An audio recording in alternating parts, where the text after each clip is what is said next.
മുഖ്യമന്ത്രി പിണറായി വിജയന്റെ മകൾ വീണ വിജയന്റെ കമ്പനി ഉൾപ്പെട്ട മാസപ്പടി കേസിൽ വിജിലൻസ് അന്വേഷണമില്ല. അന്വേഷണം ആവശ്യപ്പെട്ട് അഡ്വക്കേറ്റ് മാത്യു കുഴൽനാടൻ എംഎൽഎയും അന്തരിച്ച പൊതുപ്രവർത്തകൻ ഗിരീഷ് ബാബുവും നൽകിയ പുനഃപരിശോധനാ ഹർജികളാണ് ഹൈക്കോടതി തള്ളിയത്. അന്വേഷണ ഉത്തരവ് നൽകാൻ മതിയായ തെളിവില്ല എന്ന് കോടതി വിലയിരുത്തി. നിയമ നടപടികളുമായി മുന്നോട്ടു പോകുമെന്ന് മാത്യു കുഴൽനാടൻ പറഞ്ഞു.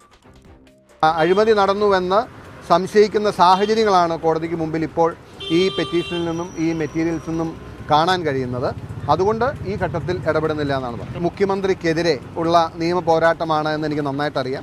ഇതൊട്ടും എളുപ്പമാകില്ല, ഒട്ടും അനായാസമല്ല എന്ന പൂർണ്ണ ഉത്തമ ബോധ്യത്തോടു കൂടിയാണ് ഞാനിതിന് ഇറങ്ങിത്തിരിച്ചത്. എന്നാൽ ഈ വിധിയും എന്നെ നിരാശപ്പെടുത്തുകയോ എന്നെ തളർത്തുകയോ ചെയ്യത്തില്ല. വിധി കൂടുതൽ വിശദമായി പഠിച്ചതിന് ശേഷം സഹപ്രവർത്തകരുമായി കൂടിയാലോചിച്ചും ഉചിതമായ നടപടി സ്വീകരിക്കും. ഈ രാജ്യത്ത് ഒരുപാട് അഴിമതിക്കാരും ഒരുപാട് അക്രമികളും ഒരുപാട് കൊലപാതകികളും ഒരുപാട് ബലാത്സംഗം നടത്തിയവരുമൊക്കെ അവർ ചെയ്ത കുറ്റകൃത്യത്തിൽ നിന്നും കോടതിയിൽ നിന്ന് ശിക്ഷ വാങ്ങാതെ രക്ഷപ്പെട്ടിട്ടുണ്ട്. That doesn't mean that the crime has not happen.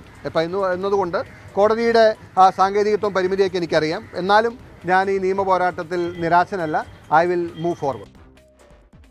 മഴവിൽ സഖ്യത്തിന്റെ ഒരു ആരോപണം കൂടി തകർന്നുവെന്ന് CPIM-ഉം ഉത്തരവ് UDF-ന് തിരിച്ചടിയല്ലെന്ന് പ്രതിപക്ഷ നേതാവ് VD സതീശനും പ്രതികരിച്ചു. കുഴൽനാടൻ്റെ ഉണ്ടയില്ലാത്ത വെടി ഹൈക്കോടതി തന്നെ അതിൻ്റെ കൃത്യമായ അർത്ഥത്തിൽ തള്ളിക്കളഞ്ഞിരിക്കുകയാണ്. ഒന്ന് ശുദ്ധശൂന്യമായ ഒരു ഘട്ടത്തിൽ ഗവൺമെൻറ്റിനെതിരായിട്ടും മുഖ്യമന്ത്രിക്കെതിരായിട്ടും മകൾക്കെതിരായിട്ടും ഒരു പുകമറ സൃഷ്ടിക്കാൻ വേണ്ടി നടത്തിയിട്ടുള്ള ബോധപൂർവമായ UDF-ൻ്റെ BJP-യുടെ ഞാൻ സാധാരണ പറഞ്ഞുകൊണ്ടിരിക്കുന്ന ഈ മഴവിൽ സഖ്യത്തിൻ്റെ ഒരു ആരോപണവും കൂടി തകർന്ന് തരിപ്പണായിരിക്കുന്നു എന്നുള്ളതാണ് സത്യം. എന്തായാലും ഈ ആരോപണം നിലനിൽക്കുന്ന ഒരു ആരോപണമാണ്. കാരണം ഇവരുടെ അക്കൗണ്ടിലേക്ക് ഈ പൈസ വന്നിട്ടുണ്ട്.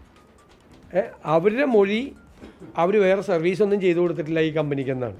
അപ്പോൾ കമ്പനിക്ക് സർവീസ് ചെയ്തു കൊടുക്കാതെ എന്തിനാണ് പണം ഇട്ടതെന്നുള്ളൊരു ചോദ്യമാണുള്ളത്. ഇതിൻ്റെ വിശദാംശങ്ങൾ പുറത്തു വരട്ടെ.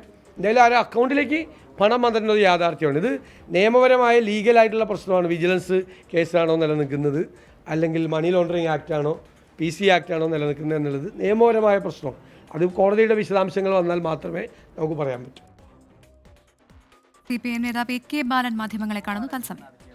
ഏത് ഗോപാലകൃഷ്ണൻ? BJP-യുടെ ഗോപാലകൃഷ്ണൻ ശ്രീമതി ടീച്ചറുടെ മുമ്പിൽ ക്ഷമാപണം നടത്തിയില്ലേ? ഓർമ്മ ഉണ്ട് നിങ്ങൾക്ക്? ചുരുങ്ങിയത് അതെങ്കിലും ചെയ്യണം. ഇനി ഈ പണിയുമായിട്ട് മുമ്പോട്ട് പോകരുത് ദയവ് ചെയ്ത്. എങ്ങനെയാണ് കേന്ദ്ര ഏജൻസികളെ ഉപയോഗപ്പെടുത്തിക്കൊണ്ട് പൊതുസമ്മതരായിട്ടുള്ള ജനനേതാക്കളെ ടാർണിഷ് ചെയ്യാൻ ഇവർ നടത്തുന്ന പ്രവർത്തനം എന്നുള്ളതിൻ്റെ നല്ലൊരു തെളിവാണിത്. കേരളത്തിലെ ഇടതുപക്ഷ ജനാധിപത്യ മുന്നണി തിളങ്ങി നിൽക്കുന്ന ഘട്ടത്തിലാണ് ഓരോരോ ആരോപണവും കൊണ്ടുവരിക.